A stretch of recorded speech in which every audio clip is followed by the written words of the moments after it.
되신 예수님 날 구원하시려고 그 귀한 몸을 버리사 내 죄를 대속했네. 나 주님을 늘 믿으며 그 손을 의지하고 내 몸과 마음을 바쳐서 끝까지 충성하리. 90장입니다. 내 진실하신 친구여 그 은혜 내려주사 날 항상 보호하시고 내 방패 되옵소서. 그 풍성한 참 사랑을 네 능히 끊을 소냐. 날 구원하신 예수는 참 좋은 나의 친구. 아멘. 네, 우리 기도하겠습니다. 살아계신 하나님, 참 감사합니다.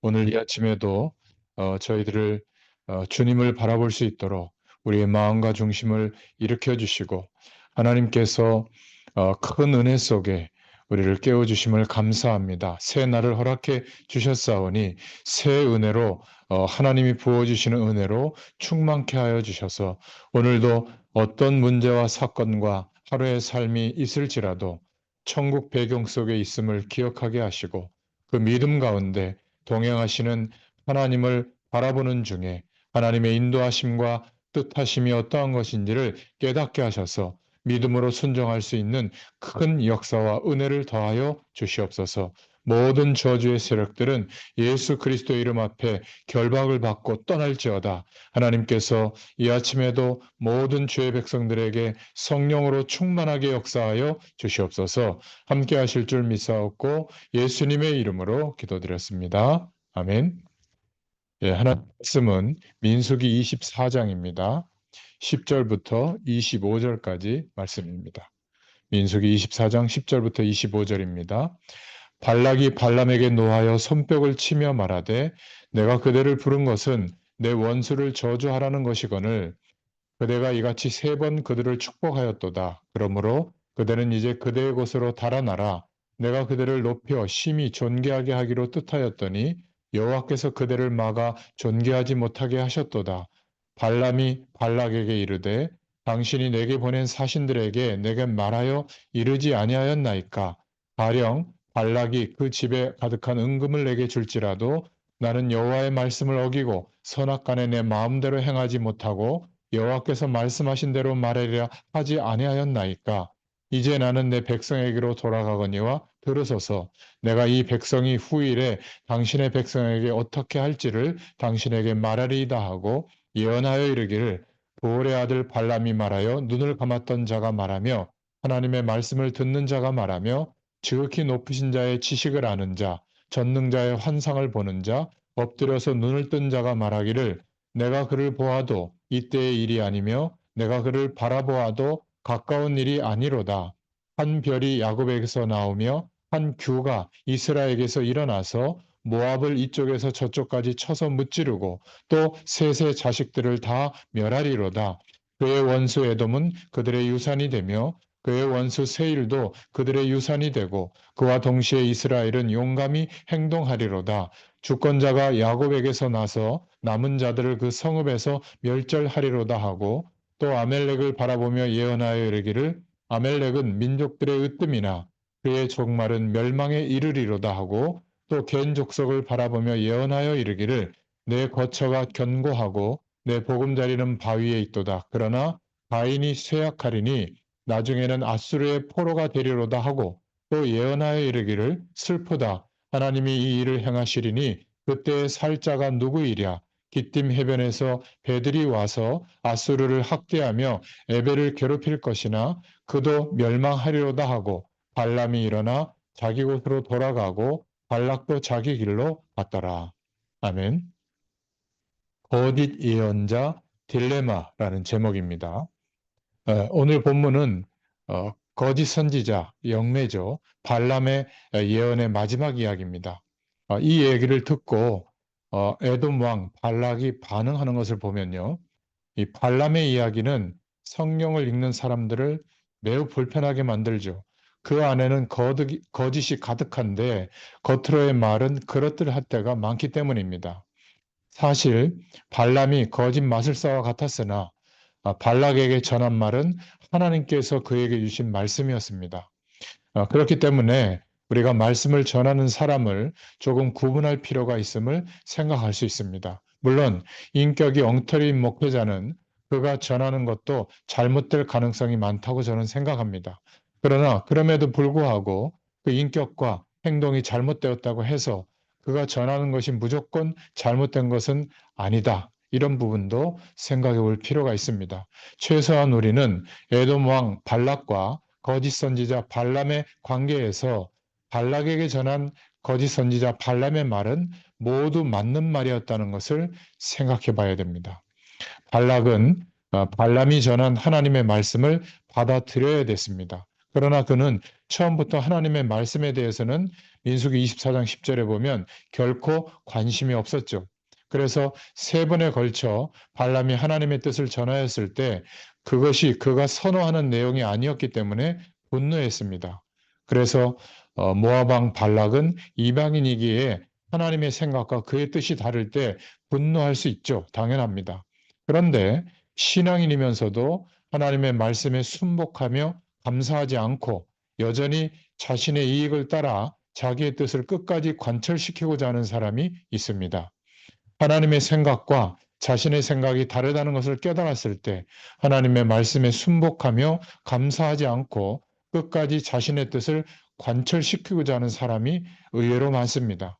그것은 참으로 어리석은 일이죠. 사람에게 가장 큰 복은 하나님의 뜻이 우리 안에 이루어지는 겁니다.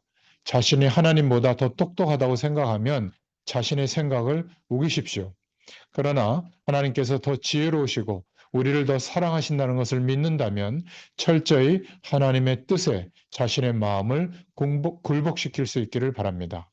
하나님의 뜻을 구분하기가 어려운 것이지 하나님의 뜻이 확실하다면 무조건 순종하기를 바랍니다. 모압 왕 발락은 하나님의 뜻을 알았을 때 거꾸로 분노했죠. 우리는 어떻습니까? 신앙인이면서도 불신앙인처럼 하나님의 말씀이라는 것을 알면서도 행하지 않는 것이 있지 않습니까? 하나님의 뜻이라면 무조건 순종하는 거룩한 습관을 가지기 바랍니다. 오늘 발람의 반응을 한번 보겠습니다. 오늘 본문을 보면 24장 25절에 발람은 아주 신실한 하나님의 종 같잖아요. 그러나 실제 그 마음이 어떠했는지를 볼 수 있는 부분이 있는데 민수기 31장 16절에 보면 보라 이들이 발람의 꾀를 따라 이스라엘 자손을 부올의 사건에서 여호와 앞에 범죄하게 하여 여호와의 회중 가운데 연병이 일어나게 하였느니라 이렇게 말하고 있습니다. 이후에 일어나는 이스라엘의 엄청난 죄는 발람의 꾀에서 나오는 것을 알 수 있습니다. 발람이 돈을 위해서 다시 돌아와 모압 왕 발락에게 꾀를 주었던 것 같습니다. 여러분, 발람과 같은 거짓 선지자 이들에 대한 대처하는 그러한 법이 있어야 되겠죠. 24장 15절 19절에 그런데 이런 거짓 마술사와 같은 그가 한 말을 보면 발람만큼 그렇게 극적인 양면성까지는 아니어도 우리 주변에서 발람과 같은 거짓 선지자들을 많이 볼 수가 있을 겁니다. 발람을 보면서 우리는 그들에 대한 우리의 대처법을 생각해 봐야 됩니다. 성경을 모르고 성경을 전하는 목회자가 있고요. 또 성경이 아닌 다른 기준을 전하는 목회자가 있습니다. 저는 바뀌기를 기도합니다. 다른 한편으로는 또 그들을 보면서 매우 과하게 반응하는 사람들을 보는 것도 저는 불편합니다. 토 나온다. 목사도 아니다. 그렇게 반응하는 것을 이해합니다. 그러나 그렇게 반응하는 사람도 성경 말씀을 그렇게 잘 아는 것도 아니죠. 또한 그렇게 부정하는 그런 자세에서 다른 좋은 것이 나오기도 힘듭니다. 발람과 같은 돈만 아는 거짓 마술사를 통해서도 하나님께서 놀라운 일을 하고 계셨다는 것을 기억해야 됩니다. 물론 하나님께서 하시는 일이 결코 발람의 업적이 될 수가 없죠. 발람은 분명히 하나님의 심판을 받습니다. 발람은 사실 돈에 대한 탐욕을 버리고 하나님의 유일한 주 되심을 받아들여야 했습니다. 그러나 그런 사람을 통해서도 일하시는 하나님을 볼 수 있어야 됩니다. 오늘날 하나님을 믿는다고 말하지만 엉터리로 믿고 전하는 목회자들이 있습니다. 그들이 발람만큼은 아닐 겁니다. 물론 어쩌면 발람보다 더 해로울 수도 있겠죠. 그러나 그럼에도 불구하고 그들을 개인적으로 비난하는 자리에 있지 말기를 바랍니다. 어, 사랑하는 마음으로 무엇이 옳은지를 말하는 것은 좋습니다. 그러나 조롱과 누추한 말은 결코 잘하는 것이 아니죠. 발람과 같이 하나님을 믿지 않으면서 겉으로는 그럴듯하게 하나님의 말씀을 전하는 거짓 선지자들이 문제인 겁니다. 그러나 교회의 여러 목회자들을 거짓 선지자라고 몰아붙이는 것도 문제입니다. 몰아붙이지 말고 그 교회를 조용히 나오면 되지 않아요? 성경을 바르게 알고 전하는 것이 참으로 중요하지만 또한 알아야 하는 것은 그렇게 모르는 가운데도 하나님께서 하나님의 일을 하신다는 것을 기억해야 됩니다. 하나님의 방식으로 하나님은 일하십니다. 그렇기 때문에 우리는 선한 것을 이루기 위해 힘을 쓰되 기존의 미약한 것을 조롱하지 말아야 됩니다. 오늘 결론입니다. 발람은 분명히 음흉한 거짓 선지자입니다. 그러나 하나님께서 그를 통해서도 말씀하셨다는 것. 그래서 우리는 함정에 빠지면 안 됩니다. 거짓과 비난의 딜레마에 빠져서 어느 한편에 치우치면 안 됩니다. 거짓 선지자 발람의 말씀은 매우 길게 나오는 것도 불편하고 그가 전하는 것이 때로는 진리가 담겨 있다는 것도 또한 매우 불편합니다. 발람과 같은 선지자가 되지 않도록 해야 됩니다. 그런 선지자 밑에서 신앙생활 하지 말아야 되죠. 우리 주변에는 그런 사람들이 꽤 많이 있습니다. 그때 과도하게 비난하지 않는 것도 중요합니다. 비난하다가 어쩌면 자기 자신이 그 사람보다 더 못한 사람이 될 수 있기 때문에 그렇습니다. 우리는 오직 진리를 향해서 사랑하면서 살아갈 수 있기를 축원합니다. 오늘 이 말씀을 기억하시고 오늘 하루도 주의 인도를 받는 한 날이 되기를 축원합니다. 하나님 감사합니다.